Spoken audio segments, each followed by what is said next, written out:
Action. So I read the setting, right? Yeah, you don't have to. You can just start. Scrooge's home that once belonged to Scrooge and Marley. Scrooge is in his chambers, scrambling through business papers. He's sitting down in a red lounge chair with his glasses on while reading the papers. The smell of burnt wood fills the room. A bell is hanging from a curled pole across the cold, dreary room.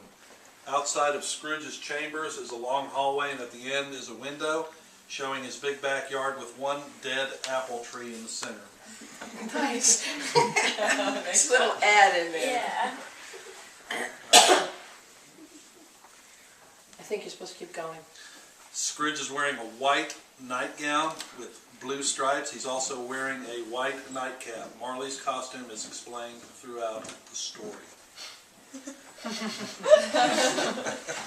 My costume is explained throughout the story. Okay. Do we have props for like the bell?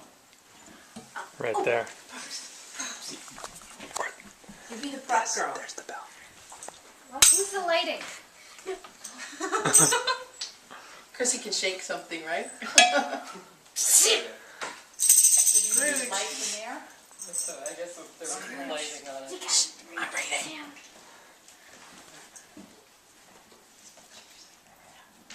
Whose part? Bell starts to ring. Bill Oh. starts right. You'll have to let us know.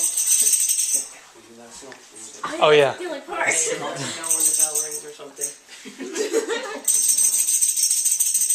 All right, the bell starts to ring across the room as the ringing gets faster and faster.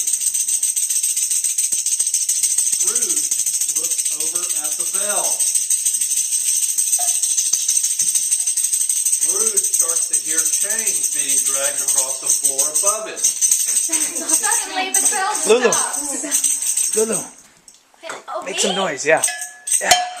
It stopped. It stopped. Good job. Scrooge says with annoyance in his voice, What could that possibly be? he walks out into his hallway and looks around. You must be my mind playing tricks on me. Scrooge glances at the window as if he saw something outside and walks over to the window and looks out. Scrooge stares in horror.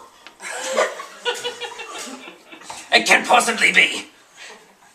Scrooge sees Marley out the window with his short ponytail, long trench coat, and boots. Scrooge runs back to his chair and starts shaking his head as he looks up. He sees Marley sitting across the room on Scrooge's bed. I'm on your bed. I know this is not real. You're not really here right now. I mean, you can't possibly be. That is no way to greet your deceased partner, now is it, Ebenezer? Exactly, though. You are deceased. But I am here right now, right in front of you now, aren't I? It must be front you're of a you. phantom, or just my imagination. Either way, I must get on with my work. Busy, busy, busy. You know. Marley now talking louder and more serious. I am now talking louder and more serious. Scrooge, I have been dead for 7 years. Do you not see the bandages on my scared face?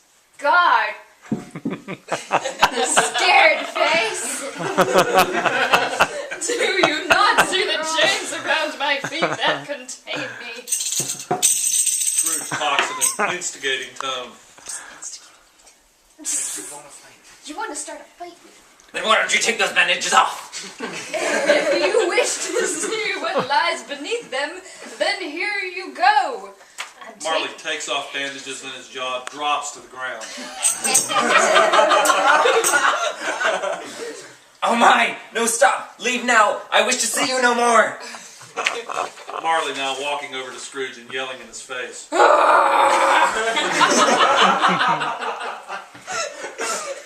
No. 7 years, Scrooge! Every second, every minute I regret the actions that I made. Now you listen to me while I find my place. You are heading down the same path that I was. Wealthy and mean, and at the end of your life, what do you think will matter most while I find my place? Yourselves or the loved ones that only wanted to make your life better?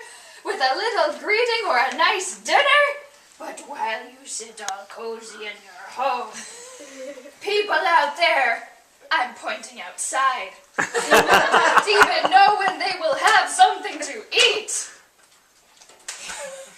Alright, same setting, light on the whole stage. Scrooge says in a frightened tone. Please, my good man, have mercy.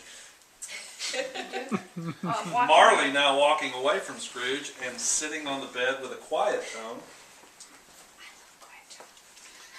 Scrooge, do you know why I am in these chains?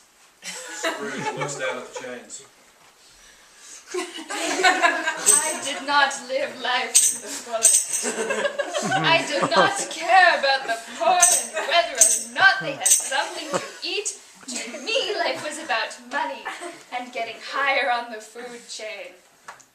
Oh my goodness. Not caring about the people who cared about me. Scrooge, you are a mean, rude, uncaring man. You will end up with chains just like these. Marley says in a suspicious tone. There is only one way for you to escape this horrible fate. Yeah. Give to the poor.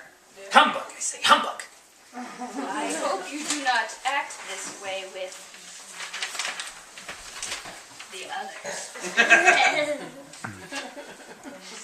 What others? I mean, you're not telling me there's... How do you swallow loudly? Go. More of you. Ebenezer, tonight you will be visited by free ghosts. 3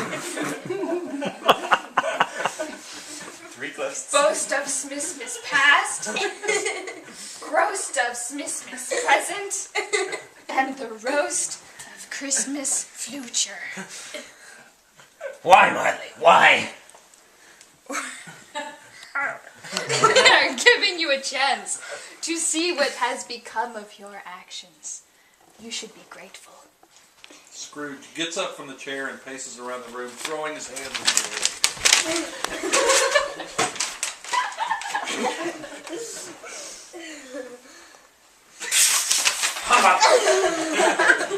Marley says under his breath. Ghost of Christmas future.